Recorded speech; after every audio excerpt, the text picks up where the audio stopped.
Queridos, hoje eu quero falar com vocês um pouquinho sobre o tema como manter o rio de Deus em movimento. Eu quero trazer esse rio de alegria de Deus para novamente se movimentar dentro de você, se movimentar dentro da área aonde você precisa que ele se movimente. Porque a vida com Deus é uma vida de alegria constante. Não há sentido de a gente andar com Deus e a gente viver uma vida de tristeza. A tristeza, ela é um sentimento que nós passamos por ela. Mas, gente, nós passamos por ela. Acontece, uma hora ou outra a gente recebe uma notícia, fica triste, acontece alguma coisa. Mas viver na tristeza, mas viver desanimado, viver sem alegria no coração, sem ter essa alegria de viver, não foi o que Deus construiu para a gente. Então eu queria falar um pouquinho com vocês sobre resgatar essa alegria. De ter a alegria como um rio de Deus dentro de nós, porque foi justamente essa a figura que Deus resolveu trazer para a gente quando Ele falou de alegria. E a alegria, ela é um dos 3 pilares do reino de Deus. Se você ver lá em Romanos, está escrito que o reino de Deus ele é paz, alegria no espírito e justiça. Então, se eu não tiver alegria na minha vida, eu abro mão de um dos pilares centrais do reino de Deus. E aí eu queria perguntar para você, uma casa sem as suas colunas, ela fica de pé? Não fica, gente. Uma das colunas centrais do reino de Deus é a alegria. E eu quero te ajudar a você entender que é possível viver essa alegria que Deus tem pra gente. E muito mais. Não ter essa alegria simplesmente como um sentimento de algo que deu certo, de algo que está tudo bem, das coisas que estão fluindo. Mas ter a alegria que vem de Deus como alimento, como um combustível para a gente vencer o que a gente precisa.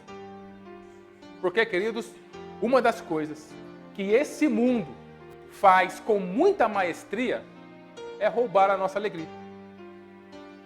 As adversidades estão aí para isso, para roubar a sua alegria. Os desafios que se levantam contra a nossa vida estão aí para isso. Infelizmente, muitas pessoas ao nosso lado estão aí para isso. Tentam roubar isso da gente. E a gente vê o número de pessoas que vivem cabisbaixo. O número de pessoas crescente na nossa família, na onde nós trabalhamos, em todos os locais que nós frequentamos, as pessoas estão vivendo uma vida de tristeza. Uma vida que não tem sentido. Uma vida onde as pessoas vão abrindo mão de coisas importantes porque não vê mais a alegria naquilo. É o que acontece, por exemplo, nos relacionamentos. Por que vai abrir mão do relacionamento? Dentre muitas coisas que tem, uma delas, não vejo mais alegria nisso. Não tenho mais alegria de estar próximo do outro. E aí, a gente vê o número de divórcios crescendo. Porque coisas importantes foram perdidas. E o nosso Deus, ele anda na contramão de tudo isso. Quando Deus, ele desenvolveu o mundo, quando ele fez a primeira célula que ia desenvolver o mundo inteiro, você acha que ele não saberia como seria o nosso tempo? O que você acha? Será que ele fez o negócio, aí depois de não sei quantos milhões de anos, poxa vida, eu não sabia que ia ser tão difícil 2019, gente, senão eu não tinha feito o mundo. O que você acha? Você acha que ele sabia ou não? Sabia! E ainda assim, ele estruturou, ele startou a vida começou, a vida foi cumprindo tudo aquilo que ele queria que cumprisse e chegou até você. Você faz parte dessa história que ele está contando. Nós cantamos, tem tudo a ver com ele. Ele está contando uma história, nós fazemos parte da história. E aí nessa que ele trouxe você à existência, no seu tempo e espaço, sabe o que ele planejou para você?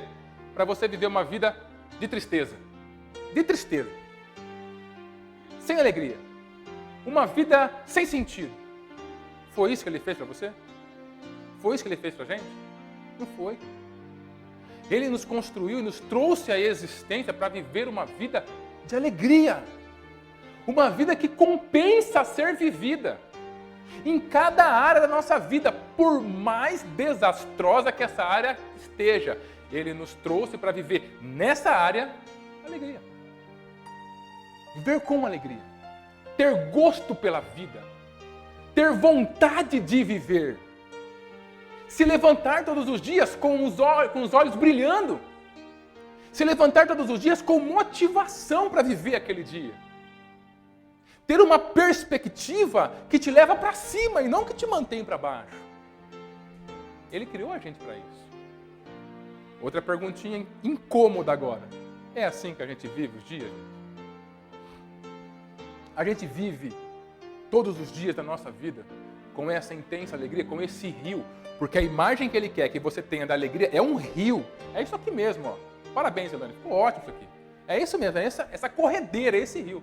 É assim que a gente vive todos os dias? Não é.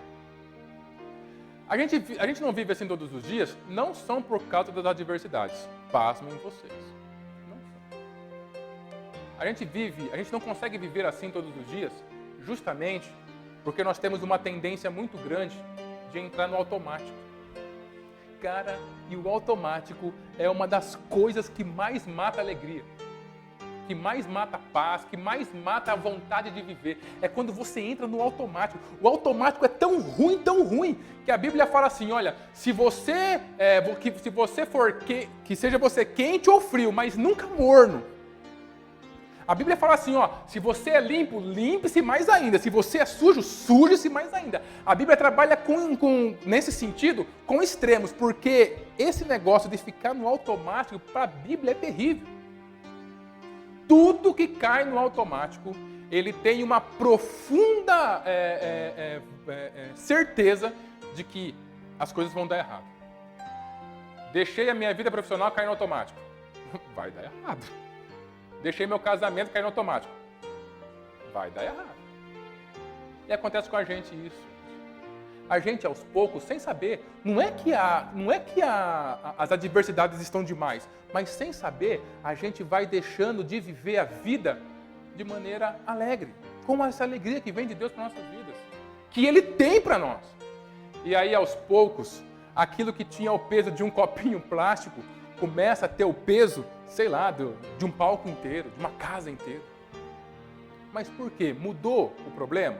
Não. Fui eu que resolvi viver no automático. Eu queria hoje, queridos, que você se despertasse para sair desse automático. Se você está vivendo esse momento em alguma área da sua vida, que você não vê mais a alegria de Deus, que você não vê mais possibilidade de reverter esse quadro, não importa. Que você saísse disso. Muito menos do que hoje confrontar você com a tua adversidade, eu quero confrontar você com a vida no automático. Para de viver no automático. Porque o automático rouba a sua alegria. As mesmas conversas. Cara, é uma encheção terrível. Nada muda. Não pode ser assim. E Deus é um Deus que sempre tem um novo para nós. Ele sempre tem algo para acrescentar em nossas vidas. E esse acrescentar dele passa por você ter uma vida de alegria. Então eu quero te ajudar a movimentar esse rio que já está dentro de você. Já está aí dentro, você vai entender que ele já está aí dentro. Você não precisa receber, a gente não vai orar aqui para Deus dar alegria para as pessoas aqui hoje. Não, já está aí. A gente vai aprender a movimentar isso aí. Nem que eu tiver que colocar todo mundo de pé aqui e colocar todo mundo para dançar. Nem que a gente vai correr aqui para a igreja. Mas a gente vai se movimentar um pouco aí. Porque a gente precisa movimentar, gente. A gente precisa sair desse céu nublado que está lá fora. É lá fora, não precisa estar nublado aqui dentro. Aqui dentro tem que estar sempre um sol. Aqui dentro tem que ser sempre férias. Porque a gente faz isso, né? A gente trabalha o ano inteiro, aí, que negócio horrível. Ai, mas vai chegar o dia de ir para as férias. Aí nas férias a gente vive como se fosse o dia mais alegre da minha vida. Aí eu volto para o meu dia a dia. Ai, meu Deus, de novo aqui, né? Não. Aqui dentro é férias sempre. Não férias no sentido de não fazer nada, mas é férias de alegria. Sempre. E Deus tem alegria para você hoje. Pelo menos com um sorriso você vai voltar embora. Porque eu sei que Deus está aqui. Ele quer falar com você. Para a gente começar a falar sobre alegria, eu quero quebrar alguns paradigmas com vocês. Porque eu até estava falando lá no curso de batismo, se a gente crer na Bíblia de maneira errada, a gente vive de maneira errada. A gente tem que crer de maneira certa, porque a partir da minha crença eu construo tudo aquilo que tem dentro de mim até se desenvolver uma atitude. Então eu vivo de maneira correta. As pessoas têm na sua mente muito fortificado, fortalecido, que a alegria é um sentimento. Esse é o primeiro erro que você tem que ter, que a gente tem. A alegria que é um sentimento é uma alegria que ela é refém daquilo que eu penso. Que ela é refém da circunstância. E a gente sabe que a gente não vive só circunstâncias felizes. Que as coisas não dão só certo pra gente todos os dias. Então, quando a alegria para mim é um sentimento, naturalmente eu vou viver muito mais os meus dias triste do que feliz. Porque todos os dias a gente tem grandes acontecimentos que vai dar felicidade pra gente, que vai dar alegria pra gente? Não tem. Então, se ela é um sentimento, esse sentimento ele vai ficar amarrado ao que é externo e amarrado àquilo que eu estou pensando. Lembra? Aquilo que eu penso determina seus sentimentos. Então a alegria não é um sentimento, é essa alegria que a Bíblia fala. Se você for procurar no dicionário, você vai ver lá um sentimento, uma emoção e tal. Mas essa alegria que eu estou trazendo para vocês, que é a base para a construção do todo, não é um sentimento. Ela não é nem um valor. A alegria que a gente vai falar sobre ela hoje é uma pessoa. Então eu não fico alegre porque as coisas deram certo na minha vida. Eu não fico alegre porque eu tenho uma determinação tão racional, eu sou tão dono da minha vontade que mesmo diante das adversidades, a minha vontade é superior. Não, está caindo o mundo, mas eu estou alegre. Não, não é isso. Não é força tua e também não é nada externo. A alegria que eu falo para você é um relacionamento entre você e uma outra pessoa que já mora dentro de você, que é o Espírito Santo. A gente acha que todas as coisas na nossa vida, a gente tem que enfrentar de peito aberto. Todas as adversidades, tem que enfrentar de peito aberto. Nós temos que sim nos levantar e fazer a nossa parte. Porque é um trabalho de parceria. Mas o nosso trabalho é muito menos enfrentar só com a minha capacidade aquele problema, é muito menos isso e muito mais manter esse relacionamento. Quando eu mantenho esse relacionamento, eu consigo então lançar um novo olhar sobre isso. Então eu venço. Então essa alegria que a gente vai falar hoje é uma pessoa. É uma pessoa, é o Espírito Santo. Dentro do relacionamento com Ele, você consegue fazer com que a sua vida viva em alegria. Ainda que os momentos de dificuldade venham. Primeira coisa, você tem que trocar isso dentro de você, senão não vai funcionar a nossa conversa. Segunda coisa que você tem que colocar na sua mente, não é porque alguma área da sua vida está em desacordo com aquilo que você quer, não é porque você está enfrentando algo dentro de uma área da sua vida, não é porque tem alguma área paralisada que nessa área você não pode ter alegria. Você tem que quebrar isso na sua mente também. Ah, não, vai, não, eu tenho aqui a minha área A, B e C na vida. A minha área A tá legal, a minha área B tá legal, mas a área aqui, essa área B aqui, a C tá legal, a B aqui não tá legal. Então o que eu faço? Eu vou viver para cá, vou viver para cá. A gente vê muito isso quando tem problema em casa, né? Eu vou viver para o trabalho, eu vou viver para os amigos, mas em casa é tão difícil chegar porque eu não tenho alegria aqui. Não. É uma mentira do diabo isso. A alegria de Deus, que é uma pessoa, está disponível para você, para a área A, para a área B, para a área C, para toda a sua vida. Essa é a alegria que eu estou falando, é de João 10:10. Eu vim para que tenham vida e vida em abundância. Vida plena. Então, enquanto eu ficar olhando para alguma área da minha vida, algum problema que eu tenha, não importa o que seja, algum pecado que eu cometi, algum erro que eu cometi, alguma coisa, e eu ficar em cima dessa área todas as vezes que eu penso nisso, eu olhar sem alegria para isso, eu olhar e chegar à conclusão que é impossível ter a alegria de Deus nessa área, dessa forma eu viverei. Eu tenho que quebrar esse paradigma dentro de mim e entender que mesmo que as minhas emoções não me acompanhem nesse começo, mesmo que eu não consiga racionalizar como que isso vai ser resolvido, mas eu tenho que dar esse passo de fé, que é possível ter alegria, viver a alegria de Deus, ainda que as coisas estejam difíceis. É possível, porque é uma pessoa. Veja bem, não importa o momento que você está vivendo. Se você me convidar para ir na sua casa, eu vou. E independente do que você estiver vivendo, você vai me ter dentro da sua casa. Entenda. A alegria é a mesma coisa, ela é uma pessoa. Independente daquilo que você está vivendo, se você convida, se você entende que ela está lá e você se relaciona com ela, independente do que está acontecendo naquele ambiente, você vai ter a alegria lá. Porque é uma pessoa. É o Espírito Santo. E a gente tem que entender como que a gente movimenta ele dentro das nossas vidas. Terceira coisa que você tem que crer. Tá? É uma questão de fé, crer. Nós cremos que, nós aprendemos que eu preciso resolver o problema para voltar a ser feliz. Não é assim? A gente não aprende assim? Então eu tenho um problema. Esse problema está me sugando. Aí o que acontece? Eu preciso passar por esse problema, transpor esse problema, resolver esse problema para mim ser feliz, para mim ter alegria. Mentira também. Porque é possível carregar, caminhar, suportar esse problema dentro de um deserto terrível, e ainda assim ser alegre. Manter a alegria. É possível. É possível. A gente pode pegar qualquer personagem bíblico aqui. É possível. Então eu não preciso esperar, gente, resolver os meus problemas para depois ser feliz. Resolver o meu problema para mim ter alegria. Agora eu estou alegre e feliz. Por quê? Porque eu resolvi o meu problema. Não, eu posso ter alegria para resolver o problema. Entenda isso. A alegria de Deus, esse relacionamento que o Espírito Santo faz com a gente, é um alimento, é um combustível para a gente resolver o que a gente precisa. Pensar ao contrário disso seria mais ou menos assim: você vai na garagem da sua casa ligar o seu carro. Aí você liga o seu carro, não tem gasolina. Aí o que você faz? Você pega o seu carro, vamos supor que o seu carro é um carro grande. Aí você sozinho tira seu carro para trás, empurrando, coloca ele na rua, e aí você vai empurrando ele até o posto. Você faz isso? É inteligente fazer isso?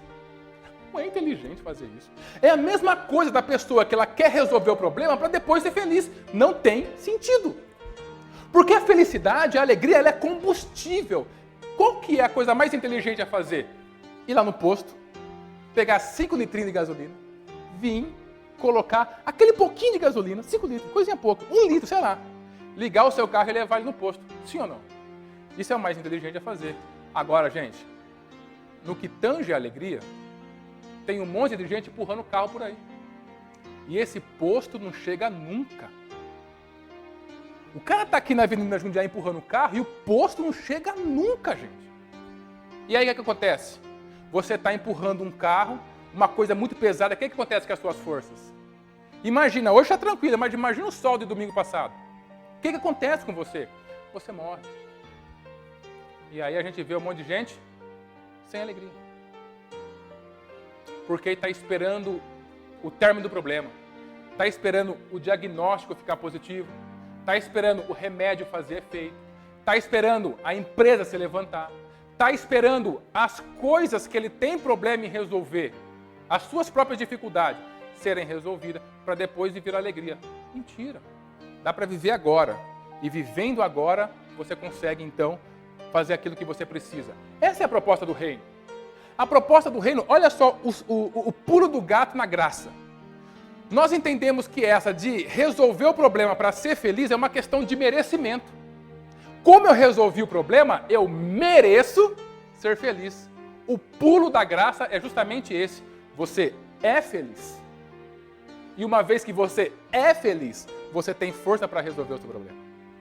Você não vai, por exemplo, a questão da gente ser filho amado e aceito. Você não tem que fazer algo para você ser filho amado e aceito. Você é filho. Se você é filho, viva como um filho. Pronto. Está entendendo? O pulo da graça é esse. É não ter merecimento. Dentro da alegria que vem do céu, você não precisa ter merecimento.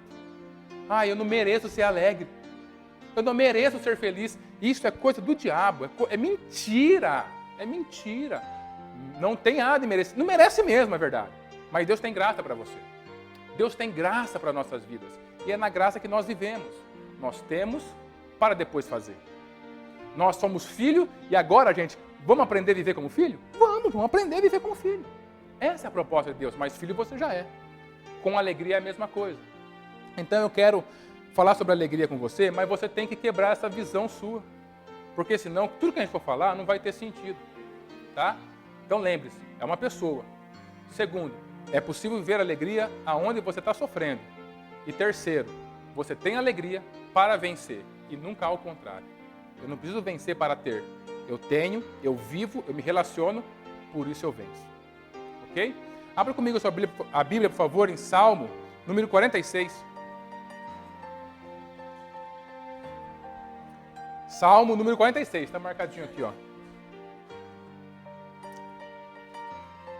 A palavra de Deus diz assim: Deus é o nosso refúgio e a nossa força, socorro que não falta em tempos de aflição. Por isso, não teremos medo, ainda que a terra seja abalada e as montanhas caiam nas profundezas do oceano. Não teremos medo, ainda que os mares se agitem e rujam e os montes tremam violentamente. Olha que lindo isso aqui. Há um rio que alegra a cidade de Deus, a casa sagrada do Altíssimo. Deus vive nessa cidade e ela nunca será destruída. De manhã bem cedo Deus a ajudará. As nações ficam apavoradas e os reinos são abalados. Deus troveja e a terra se desfaz. O Senhor Todo-Poderoso está do nosso lado. O Deus de Jacó é o nosso refúgio. Venham, vejam o que o Senhor tem feito. Vejam que as coisas espantosas Ele tem feito na terra. Ele acaba com as guerras no mundo inteiro, quebra os arcos, despedaça as lanças, destrói os escudos no fogo. Ele diz: parem de lutar e fiquem sabendo que eu sou Deus. Eu sou o Rei das nações, o Rei do mundo inteiro. O Senhor Todo-Poderoso está do nosso lado. O Deus de Jacó é o nosso refúgio.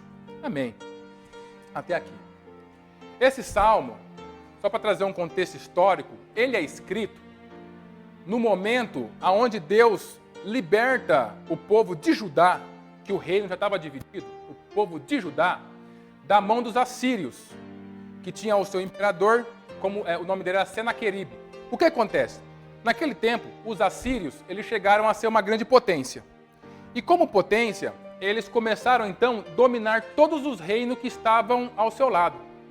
Só que diferente de outros reinos, por exemplo, o reino egípcio, o reino babilônico, os assírios, eles eram muito cruéis. O que os babilônicos faziam? Você vai ver que Judá ele vai cativo para lá. Eles iam lá, dominavam o reino e pegavam as pessoas principais desse reino para trabalhar para eles, porque eles queriam crescer.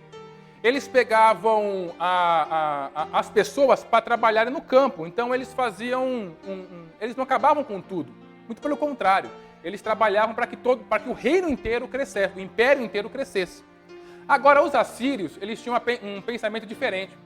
O assírio, ele valorizava o local. Então, se ele invade aqui, o que ele faz? Ele matava todo mundo. Desde de criança de colo até o governador. Era assim, eu estou falando de história, não é da Bíblia por enquanto, tá? Eles matavam todos. Por quê? Porque eles valorizavam o local. Eles queriam um local. Um povo extremamente cruel. Inclusive, foi eles que começaram a pregar as pessoas nas cruzes. Então é deles que o Império Romano copia para depois prender Jesus. Foi ele que começaram. Tão cruel que eles eram. Eles que inventaram pregar as pessoas na cruz. E aí esse império que está gigante, ele vem destruindo tudo. E o próximo reino a ser destruído é Israel. Isso está lá em 2 Reis, do capítulo 18, versículo 13. Aí você vai ler até o capítulo 19, até o 37. E diante de uma potência, Judá era desse tamanhozinho. Muito pequeno, não tinha chance nenhuma. E diante dessa grande potência, o que o rei Ezequias faz? O rei Ezequias pega todo o ouro da região, todo, e manda para o Senaqueribe. Fala: ô rei, nós somos teus servos, não precisa fazer isso. Aí Senaqueribe fala assim: olha, não me interessa, eu quero o local, eu vou acabar com vocês. E aí Deus dá um grande livramento para eles. E esse livramento está lá em Reis segunda Reis 18, 13, 19 a 37. Eu não vou contar para você ter vontade de ler o que Deus faz. É uma coisa assim que não tem precedente. É uma coisa maravilhosa. Tá lá, lê lá. E aí depois que Deus faz esse livramento, o que acontece? Eles compõem esse salmo aqui. O salmo de livramento de Deus. Que é, você viu o título do salmo? Deus está conosco. Porque só ele podia fazer aquilo. E aí eles compõem esse salmo e colocam aqui na palavra de Deus. Mas a gente sabe que tudo que está na palavra de Deus, ela tem uma profundidade muito maior. Então não é só um salmo de agradecimento. Ele tem ainda outros níveis de revelação para as nossas vidas.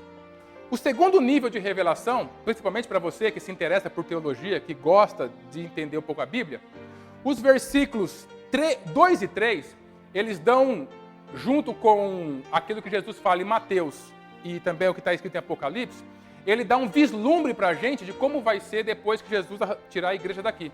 O que vai acontecer de desgraça nessa terra. Ele dá um vislumbre para a gente sobre isso. Os versículos 4 e 5, se você juntar a Isaías, a Ezequiel e também ao Apocalipse, você tem o vislumbre de como que é o céu. Como que é o céu? Há um rio que alega a cidade de Deus, a casa sagrada do Altíssimo. Deus vive nessa cidade e ela nunca será destruída. Então, como que é o céu? Ele começa a desenhar como que é para você, tá? Então tem esse segundo nível de revelação, que mostra como que é, principalmente o local onde Deus se assenta, a sala do trono. Só que tem um terceiro nível também, que é o que a gente vai tratar hoje, né?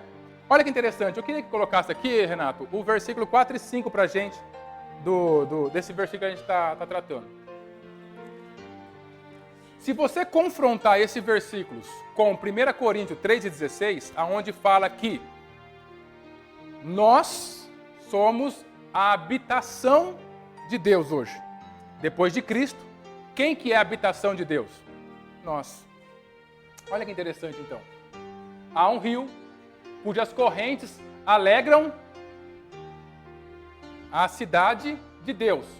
Lá está escrito em 1 Coríntios 3,16 que nós somos a habitação do Espírito Santo. Nós somos o templo do Espírito Santo. Olha que interessante. O santuário das moradas do Altíssimo. Deus está no meio dela. Não será abalada, Deus ajudará já ao romper da manhã.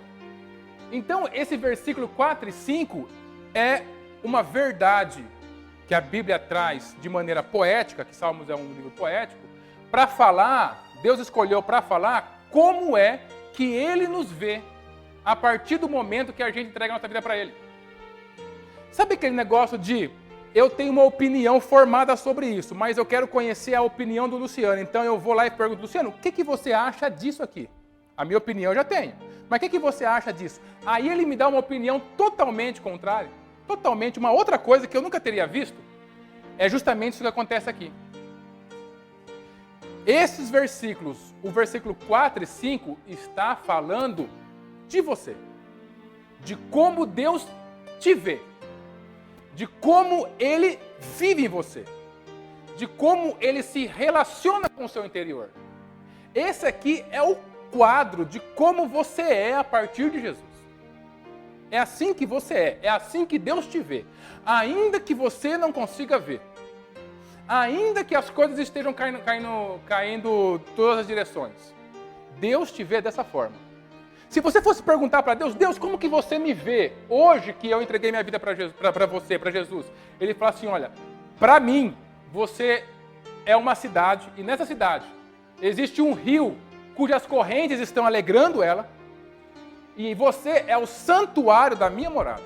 Então a gente pode desenhar um quadro aqui, não sei se você está me entendendo, um quadro, uma imagem de como Deus te vê, apesar dos apesares. Independente do momento que você está vivendo, sempre que Deus olha para você, é dessa forma como Ele te vê. Isso é muito importante para a gente. Porque a forma como você se vê vai determinar aquilo que você vai fazer. Se eu me vejo como um coitado que não consegue abrir mão do medo, da culpa, dos problemas que eu tenho, se eu me vejo como alguém que não é capaz, eu não serei capaz.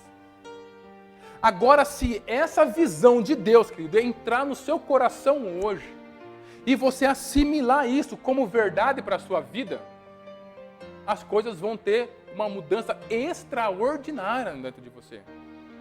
Porque é assim que você é. Sabe quando as coisas dão errado na sua vida? Tudo dá errado. Esse problema que você está enfrentando, sabe o que está acontecendo dentro de você? Deus está sentado no meio, no seu interior. É uma cidade, é um santuário, é onde Ele mora, e existe um rio de alegria lá dentro. E aí? O que você faz com essa informação que eu estou te dando? Como você está se relacionando com você mesmo? É extremamente importante a gente responder isso com sinceridade. A gente refletir sobre isso. Porque a forma como eu me relaciono comigo mesmo é a forma como eu vivo nessa terra, aqui fora. Você é a morada do Altíssimo. Você é a cidade onde Deus escolheu para habitar. Tem um rio que alegra a sua vida, que alegra o seu interior, que está aí dentro. É assim que Deus nos vê, querido. A gente não pode abrir mão dessa verdade. Por exemplo, se a gente tivesse como fazer um raio-x espiritual, e a gente fosse fazer esse raio-x espiritual, sabe o que ia acontecer? A foto desse raio-x ia ser isso. É muito interessante que eu fui conversar com a dona Neide, acho que vocês foram visitar ela também, e ela vai contar a história do outro pé dela. Que lá na Turquia eles achavam que era só uma luxação, uma coisa qualquer, veio para cá, e aí a hora que ela foi fazer o raio-x aqui, aí que o médico falou, olha, tá quebrado realmente. Porque até então era só uma coisa que estava inchada, era uma luxação qualquer. Mas depois do raio-x, olha, tá quebrado, vamos tratar como algo que está quebrado. Inclusive, ela muito provavelmente vai ouvir, quer mandar um beijo para ela e abençoar a vida dela e falar que a gente está orando pela vida dela. Bom, então, queridos, é justamente esse raio-x que se você tivesse a oportunidade de passar por essa máquina espiritual, que você viria. Você viria uma habitação, um local onde um rei mora. Você acha que rei mora num casebre ou mora num palácio? O que você acha? Vamos lá, para a gente não dormir. O que você acha? Então, como que você é? Você é um? Complete a frase. Você é um? Você é um palácio. Não tem sentido viver como um casebre, uma favela. Não tem sentido viver passando fome. Não tem sentido viver achando que não dá, que não pode, que não consegue. Você é um palácio. O rei dos reis mora dentro de você. Existe um rio que alegra a cidade dele. Ele te chamou de minha cidade, minha habitação. É o que você é. Ah, se eu tivesse a condição de colocar isso dentro de você. O que você vê quando você olha no espelho? Isso é tão importante, gente. É tão importante isso, que a gente não consegue falar de alegria se a gente não tiver entendido isso. O que você vê quando você olha no espelho? Quando o mundo está desabando nas suas costas, o que você vê? É um casebre? É uma favela? É um lugar que falta as coisas, que está sujo? É assim que você vai viver. Não é.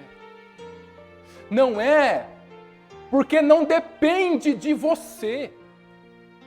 Uma casa, pensa comigo, uma casa que é construída, de quem que ela depende? Do construtor ou dela mesma? Do construtor. E quem foi que construiu esse cenário dentro de você? Foi Deus. Você é a casa. Ele construiu. Depende dele. E eu te garanto, ele fez o melhor. Você é o melhor que Deus podia fazer. Gente, não dá para fazer nada melhor do que você. Não dá para fazer. Por quê? Porque Deus fez o melhor. Você é um palácio. A morada do Altíssimo. É assim que nós somos. A partir desse pensamento, como que eu vou viver a minha vida? A partir desse pensamento, como eu vou me relacionar com as pessoas que são a morada do Altíssimo? Pensa sobre isso. Eu queria trazer reflexão, porque Deus precisa movimentar um pouco mais a alegria no seu coração, porque Ele está vendo que a tristeza está querendo te comer pelas beiradas. E não é assim que Ele quer que você viva. Não é assim que Ele quer que você viva. Ele quer que você seja alegre. Mas você tem que entender e aceitar essa verdade. Você é a morada do Altíssimo. Ponto. Não abra mão disso. Agora, todo o trabalho que você tem que fazer, para você entender isso, é onde que é? É fora de você? É aonde? Na minha mente. É na minha mente, como a gente sempre fala aqui no tempo de reflexão. Aquilo que você está vivendo na sua mente é o que vai determinar aquilo que você está fazendo aqui fora. Então, como que eu faço com que essa morada do Altíssimo tenha sentido dentro de mim? Essa imagem cresça para mim também. E eu consiga viver dessa forma, como uma pessoa vitoriosa, como uma pessoa que é um palácio, como uma pessoa que é a habitação do Altíssimo, e não como um coitado nessa vida. Como que eu faço isso? Primeira coisa, vamos olhar o texto? Queria te convidar para olhar aqui embaixo, ó, segundo parágrafo. Deus, lê comigo, Deus está no meio dela.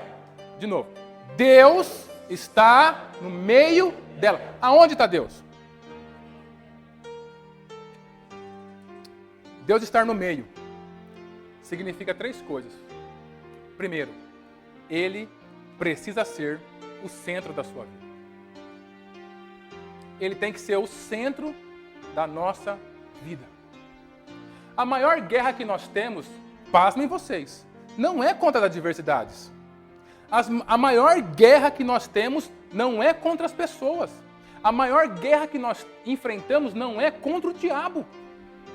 A maior guerra que nós enfrentamos diariamente é contra a nossa carne. O nosso orgulho. Aonde estiver uma ponta de orgulho na minha vida, Deus logo não está no centro. E aí, não tem jeito. Mesmo que essa cidade seja verdade de Deus, não é uma questão de ser verdade ou não ser, porque é, mas eu não consigo aceitá-la. Por que eu não aceito essa verdade? Porque no centro da minha vida não está Deus, está alguma ponta do meu orgulho. A gente pensa que orgulho, gente, é aquela pessoa que é arrogante, que você logo identifica, nossa, que pessoa orgulhosa, eu posso tudo, eu faço tudo. Não. Isso é uma manifestação do orgulho só. O orgulho, entenda, é todo pensamento, é toda crença, é todo sentimento, é todo comportamento, é toda atitude que exclui Deus. Toda. Existe gente que é tão orgulhosa que fala assim, olha, eu não peço nada para Deus, eu só agradeço. Orgulho. Parece bonito, né? Mas é orgulho. Sabe por quê? Nem a pessoa sabe de vez em quando, mas é orgulho. Por quê? Porque um filho, ele faz o quê pro pai? Ele pede, cara. Ele pede. Existe gente que é tão orgulhosa, que fala assim, ai, coitado de mim. Esse problema que eu não consigo viver, eu não consigo vencer, meu Deus, esse problema. É orgulho. Parece que não. Não parece que é uma pessoa coitada. Não é uma pessoa que necessita da nossa dó, da nossa compaixão. Não dá vontade de abraçar? É orgulho. É o orgulho se travestindo de autocomiseração. Todo pensamento que você crê que exclui Deus, eu não posso, excluiu Deus. Eu não vou conseguir. Excluiu Deus. É orgulho. Ah, eu vim na vida para sofrer. Excluiu Deus. É orgulho. Você entende isso? Todo pensamento, toda crença, todo sentimento, todo comportamento, ação e atitude que exclui a verdade de Deus da minha vida é orgulho. Todo. Não tem conversa. Lembra do que a Elaine trouxe hoje? Não dá para servir a 2 senhores? Ou eu sirvo a Mamon, ou eu sirvo a Deus. É o mesmo contexto. Aonde eu procuro a minha independência sem Deus, eu estou projetando, criando, desenvolvendo uma situação onde o meu orgulho vai fazer parte. E aí, querido, não tem como eu aqui ficar falando para você, olha, essa ação sua é orgulho, essa não é, essa não é. Não, é uma reflexão. É por isso que eu falei que a alegria é um relacionamento. Porque nesse relacionamento, ele vai te mostrar, olha, Wagner, não está legal isso aqui. Isso aqui você está vivendo sem mim. Você tem que viver comigo. Não importa o que as pessoas falam, não importa como você esteja, viva comigo. É porque você está comigo que você vai melhorar. Não é porque você vai tentar fazer as coisas sozinho. Olha, até você tentar seguir a Bíblia sozinho é orgulho. Eu li aqui, e aí eu lembro que o Luciano falou uma coisa no PG que é verdade. As pessoas leem a Bíblia e falam assim, poxa, eu vou começar a viver isso aqui. Não, eu vou viver isso aqui. Amar o seu inimigo. A partir de amanhã, estou amando todos os meus inimigos. Aí a pessoa vai conseguir amar o inimigo? Não vai, cara. Quem é que ama o inimigo, gente? É loucura. Agora, se eu conheço a base, se eu conheço aquilo que Cristo fez por mim, se eu me relaciono com Deus que me amou quando eu era inimigo dele, se eu me relaciono com Deus que me cobriu de amor, se eu começo a perceber nas coisas minúsculas da vida, em cada coisinha, o amor de Deus se manifestando, é diferente. Querido. Aí quando o seu inimigo tiver sede e tiver fome, aí você vai ajudar ele. Porque ele falou com você. Porque você se relacionou com ele. Essa é a questão. Nós, inevitavelmente, sempre nos levantamos diante da situação, a primeiro olhar de resolução sempre é nosso.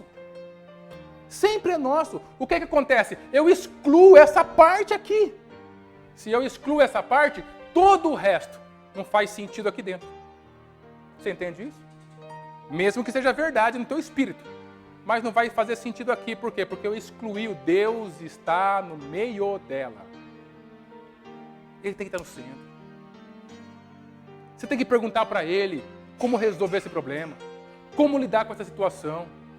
Você tem que buscar a ajuda dele para vencer essa barreira que você está vivendo.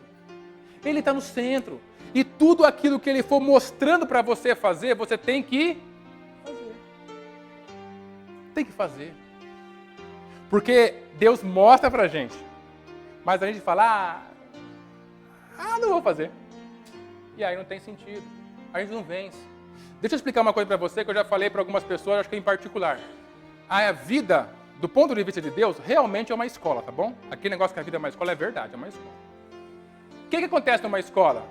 Você aprende e depois você pratica. Sim ou não? Você aprende e pratica. Essa é a proposta de Deus. Você não está aprendendo hoje? Amanhã você vai ficar de frente com um problema. De frente com uma barreira. E aí vai ser a hora de você aplicar. O que a gente faz? A gente aprende, vai para casa, aí vem a barreira. O que eu faço? Eu dou a resposta que eu dou sempre. Sempre. E se a gente dá a mesma resposta para o mesmo problema, o que muda? Nada. E aí eu sou roubado na minha alegria mesmo. E aí eu não consigo vencer mesmo. As coisas ficam pelo caminho. Não, querido. Se você está aprendendo isso aqui, amanhã vai ter uma barreira. Se você entender que Deus está falando com você aqui, você tem que aplicar isso. É no aplicar isso que você vai começar a destruir os gigantes da sua vida. Deus está no meio dela. Deus tem que ser o centro. Deus tem que ser o centro. Sempre o centro, o centro, o centro. Ele precisa ser o centro da minha vida. Ele precisa ser o centro do meu relacionamento com o meu marido, com a minha esposa. Ele precisa ser o centro do meu trabalho. No seu trabalho ele precisa ser o centro. Sabe por quê? Não, porque se você é empregado e se começar aquele burburinho de que vão mandar embora, você vai morrer, cara. Você vai ficar desesperado. Ai, meu Deus, porque está mandando embora aí, não sei o quê. Eu vou embora também, vai acabar comigo. Não. Deus é o centro. Ele te colocou lá. Ele vai te tirar. Ele vai te levar. Ele vai fazer. Ele é o centro aqui. Se você tem um negócio, o dia que o cliente grande falar assim, vou cortar o contrato com você, acabou o mundo. Por quê? Esse cliente é o centro. Agora, quando Deus é o centro, olha, eu vou ter que encerrar o contrato que a gente tem, que é 90% do seu ganho. Amém. Deus é o centro. Ele deu, Ele tirou. Bendito seja o nome do Senhor. E você tem alegria para compartilhar com as pessoas. Segunda coisa, falar que Deus está no meio dela também indica o sentido da resolução de todos os seus problemas. Como que a gente resolve os nossos problemas? Normalmente, de fora para dentro. Deus está no meio da cidade. Todos os problemas são resolvidos do meio para fora. É o sentido. Sempre, querido, a resolução vai ser primeiro dentro de você, para depois fora. Sempre vai ser dentro do seu interior, para depois fora.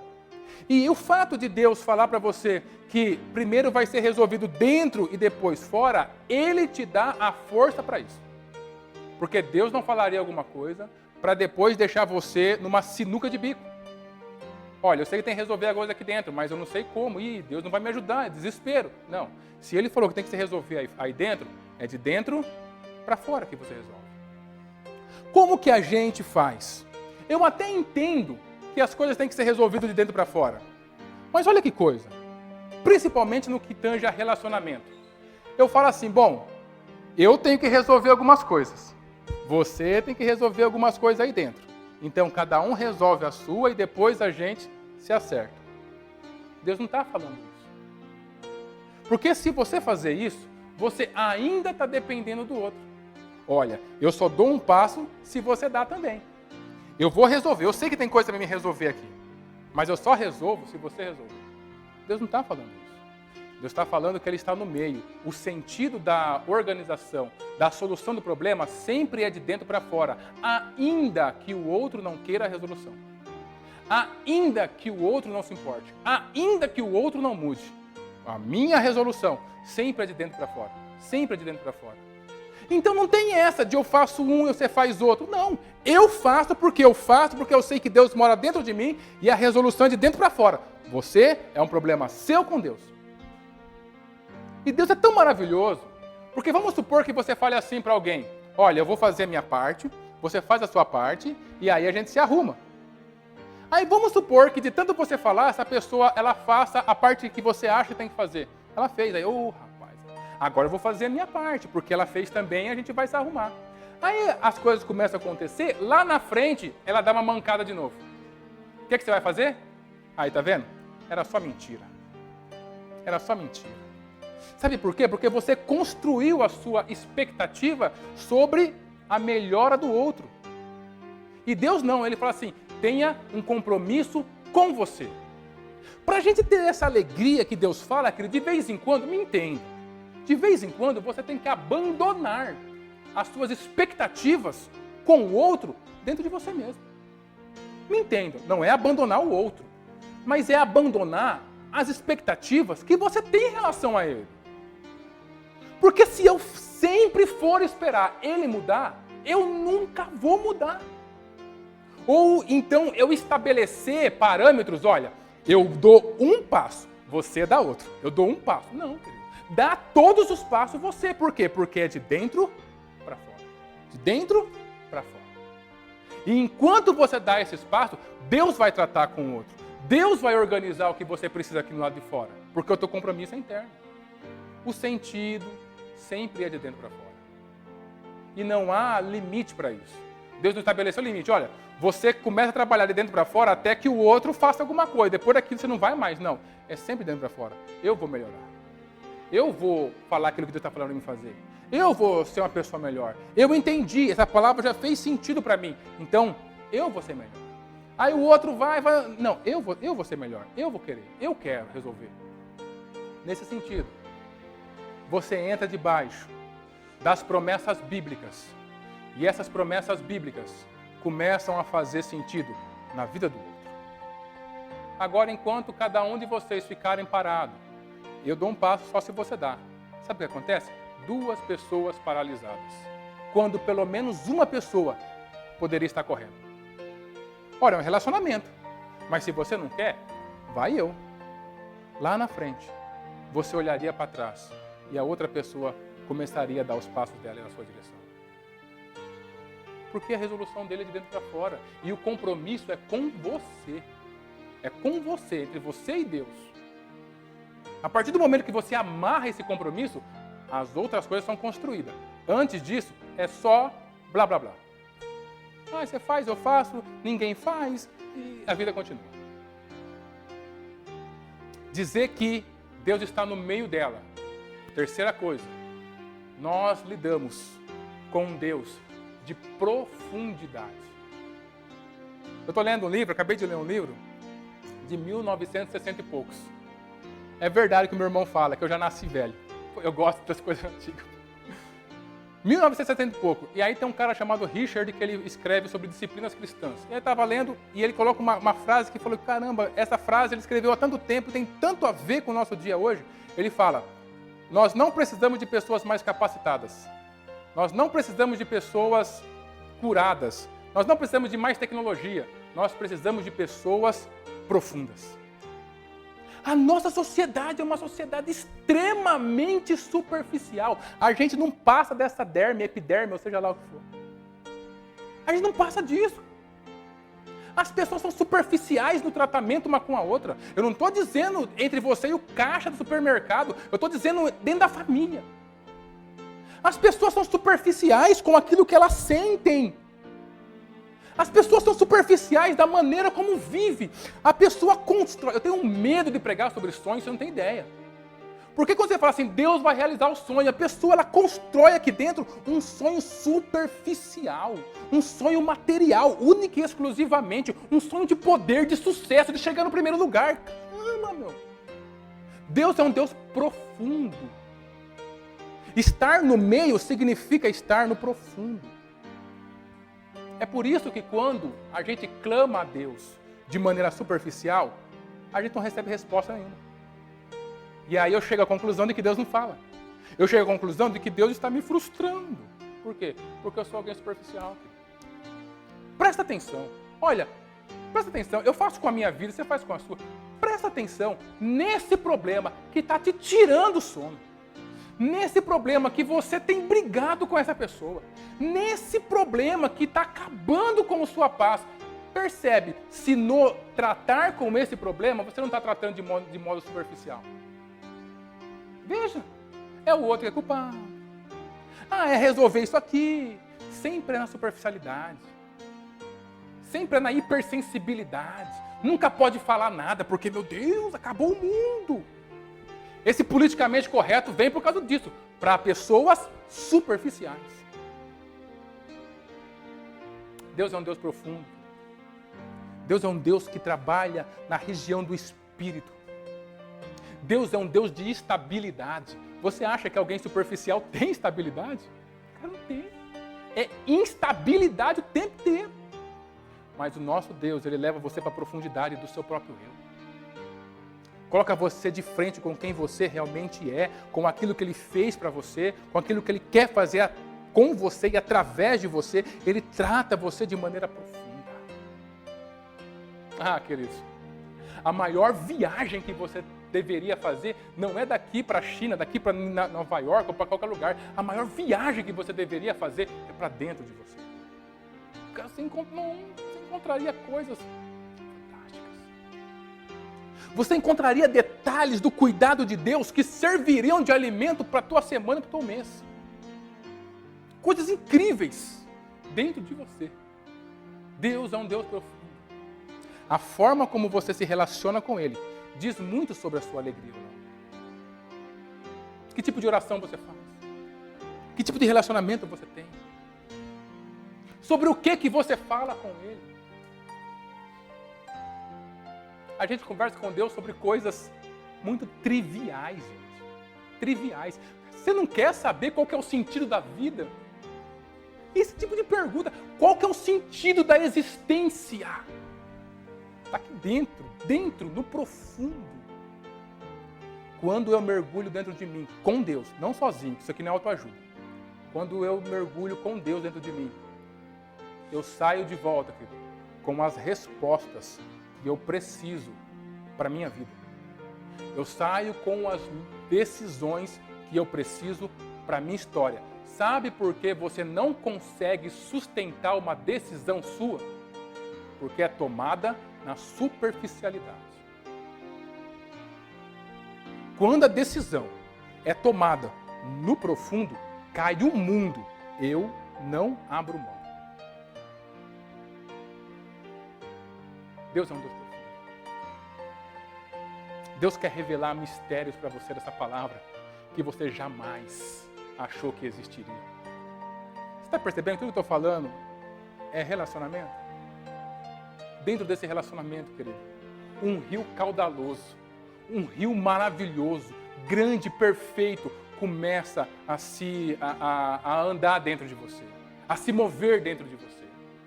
É impossível, enquanto esse rio se move, é impossível a sua alegria ser roubada. É impossível você viver triste, viver angustiado, viver desanimado, viver sem forças, porque tem um rio se movendo dentro de você. Porque Deus está no meio dela. Esse rio, querido, é o Espírito Santo de Deus. Lembra de João capítulo 7, versículos 37 e 39? Lá está escrito, Jesus falando, todos que tenham sede, venham a mim e beba. E lá no 39 você vê, ele estava falando do Espírito Santo que viria. Então esse rio, essas águas transbordantes, é o Espírito Santo que está dentro de mim. Mas eu não sei se você já teve curiosidade em estudar um pouquinho sobre rio. Rio não é água. Rio é a água, mais o local onde ele está. Você concorda comigo? Porque isso aqui também é água, isso aqui não é um rio. Rio é água, mais o local onde ele está. Olha que interessante. O Espírito Santo, ele é as águas. Quem que é o rio? Quem que é o local? Eu não tenho um outro nome, eu falava, chama buraco, tá? Quem que é aquele buraco onde o rio passa? O leito, obrigado. Quem que é o leito? Nossa. Olha que interessante. Um rio, ele tem mais força ou menos força, não é por causa da água, é por causa do leito. Dependendo da geografia, se ele está inclinado, se ele está mais inclinado, se é não sei o quê, dependendo dos ventos, dependendo da geografia do leito, dependendo da assoreação do leito, esse rio tem mais força ou tem menos força. Isso te diz alguma coisa? Quem é que tem que ser assoreado? Aí você entende o Romanos 8 e 28. Tudo coopera para o bem daqueles que amam a Deus. Sabe, gente, de vez em quando a gente tem um leito de uns, sei lá, que é o quê? 15 centímetros. E aí a gente fala sobre o Espírito Santo e não faz nenhum sentido. Aí vem o sofrimento. Para que vem o sofrimento? Para assorear o seu leito. Vamos assorear esse leitinho aí. Vamos transformar 15 centímetros em 15 metros de profundidade. Você acha que um rio, que águas vão correr com a mesma força em 15 centímetros ou em 15 metros de profundidade? A vida com Deus nos ajuda a ter mais dele para nós. Aí você entende Romanos 5,18. Não vos enchei com um vinho que a contenda, mas enchei-vos do Espírito Santo. O Espírito Santo é a nossa alegria. O Espírito Santo é essa água que se move dentro de nós. E esse mover está associado à nossa vida. Quanto mais você permite que ele se mova dentro de você, mais a sua alegria é abundante.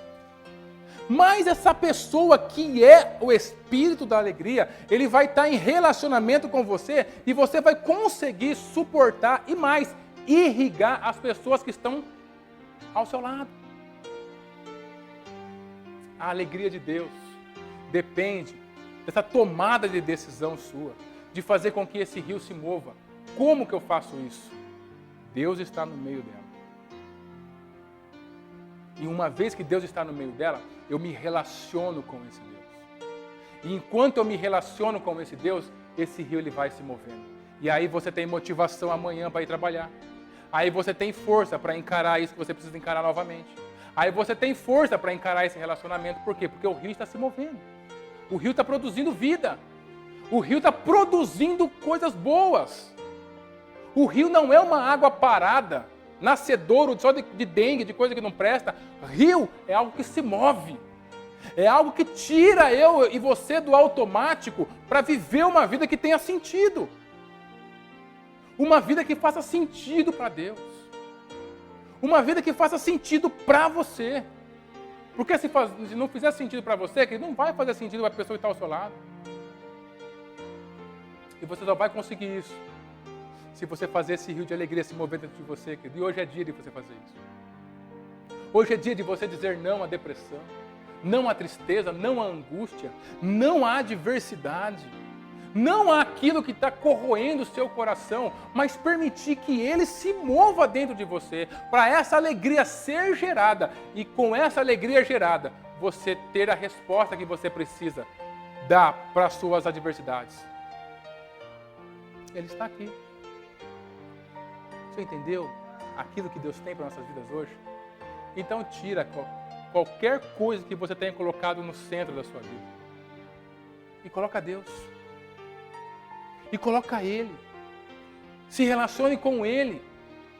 Uma vez se relacionando com Ele, você vai ter força para vencer aquilo que você precisa. E nunca ao contrário. Quero te convidar para ficar de pé nesse momento. Quero convidar aqui o nosso louvor para vir aqui.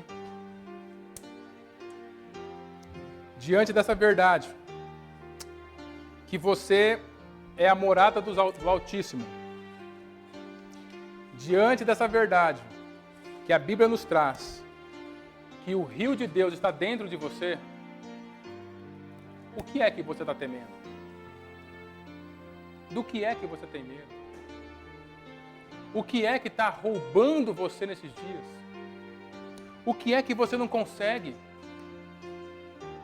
O que é que vai continuar paralisado na sua vida? Veja, é você que está paralisado, mas o tempo está correndo. A vida está continuando. Eu posso estar paralisado, mas a vida está continuando. E é triste, porque a vida está continuando e esses dias que eu estou paralisado não voltarão mais. Pela sua vida, querido. Se levante hoje. Pela sua vida. Se movimente, faça esse rio se movimentar dentro de você. Se relacione com o Espírito Santo. Se relacione com Ele. Para que essa alegria sirva de combustível para você conseguir vencer aquilo que você precisa. Para você viver a vida que Ele tem para você. Que Ele tem para a sua família. Que Ele tem para o seu casamento. Viva uma vida de alegria. É possível sim.